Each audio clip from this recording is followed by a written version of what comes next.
some good news about India and Pakistan war. Thank you for praying. Until yesterday, President Trump didn't want to be involved in talks. Yesterday, you saw Fox News interview with Vice President who doesn't want to be involved in India-Pakistan war. That's wrong.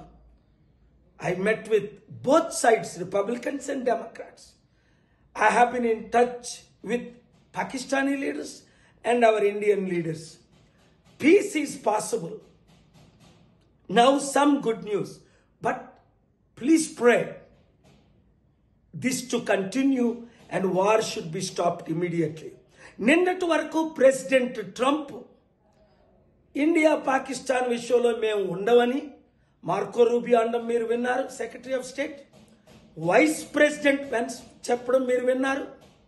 కానీ నేను hope విడిచిపెట్టలేదు, push చేస్తూనే ఉన్నా, ప్రార్థిస్తూనే ఉన్నా, రాత్రి పగలు పని చేస్తూనే ఉన్నా.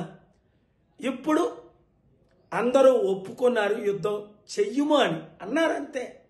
యుద్ధం ఆగిపోయేటట్టు ప్రార్థించండి. ఇప్పుడు నేను ప్రయాణంలో ఉన్నాను. ఈ శాంతి కొరకే ఇండియన్స్ గమనించండి, యుద్ధం ద్వారా నష్టమే కానీ లాభం ఎవరికీ లేదు.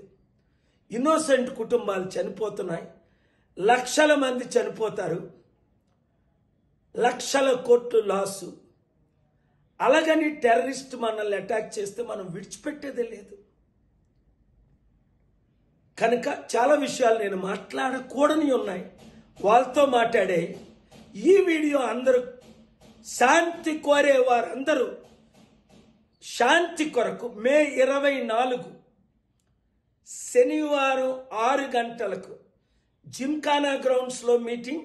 అలాగే ప్రపంచంలో ఉన్న 200 దేశాల్లో చర్చెస్, మార్క్స్, టెంపుల్, మాస్క్స్ అన్నిట్లో మీటింగ్ అవుతున్నాయి.